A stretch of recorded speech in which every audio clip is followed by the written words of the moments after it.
आज 5 दिसंबर है। मौसम विभाग के मुताबिक मिचोंग तूफान आज कहर बरपाने वाला है। हालांकि आईएमडी ने अलर्ट भी जारी कर दिया है। मिचोंग तूफान से बचाव की सारी तैयारियां पूरी हो चुकी हैं, क्योंकि ये संभावना जताई गई है कि अगले कुछ ही घंटों में ये तूफान अपना कहर ढाएगा। लेकिन मिचोंग तूफान के आने से पहले एक ऐसी तस्वीर आई है जो सबको चौंका देने वाली है। इन तस्वीरों को देखिए, ये समुद्र तट की तस्वीरें हैं। यहाँ लाखों की संख्या में तड़पती मछलियाँ दिख रही हैं। कहाँ से आई ये मछलियाँ?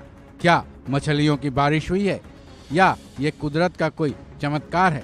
चाहे जो कुछ भी हुआ हो, लेकिन इस बीच पर जो लोग हैं उनकी तो शायद चांदी ही हो गई है, क्योंकि लाखों की संख्या में तड़पती इन मछलियों को लोग अपनी अपनी थैलियों में भर रहे हैं। इन मछलियों की संख्या गिनी तो नहीं जा सकती, लेकिन कैमरे में जो तस्वीरें कैद हुई हैं उनमें जहां तक भी नजर जा रही हैं केवल मछलियां ही मछलियां दिखाई दे रही हैं। अब सवाल ये उठ रहा है कि आखिर मछलियों की ये तस्वीरें कहाँ की हैं? बताया जा रहा है कि ये तस्वीरें विशाखा बीच की हैं। ये विशाखापट्टनम में स्थित है। हालांकि मिचोंग तूफान के कहर की आशंका की वजह से यहाँ आने पर रोक तो लगी है, लेकिन लोगों को जैसे ही समुद्र तट के बाहर बीच पर मछलियों के आने की सूचना मिली, वो अपने आप को शायद रोक नहीं सके। अपनी अपनी थैलियां लेकर वो बीच पर पहुंचे हैं और जितनी हो सके मछलियों को अपनी थैलियों में भरते नजर आए।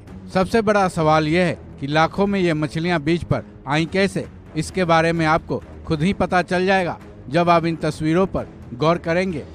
समुद्र से उठती आप इन लहरों को देखिए। इन लहरों में भी मछलियां दिखाई दे रही हैं। इन्हीं लहरों के जरिए ये मछलियां बीच पर आ रही हैं। उठती समुद्र की लहरें अपने में इन मछलियों को समा ले रही हैं, और जब वो बीच से टकरा रही हैं, मछलियां बीच पर चली आ रही हैं। ऐसे में हर समुद्री लहरों के साथ एक बार में सैकड़ों मछलियां आती जा रही हैं और समुद्र तट पर जमा होती जा रही हैं।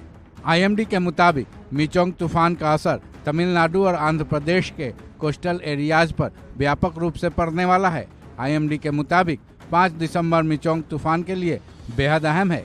इसी तूफान की वजह से उसके आने के 2-3 दिन पहले से ही समुद्र की लहरें रौद्र रूप में नजर आ रही हैं। शायद यही वजह है कि विशाखा तट से भी समुद्र की लहरें तेजी से टकरा रही हैं। लेकिन यहाँ तो एक अलग ही घटना देखने को मिली।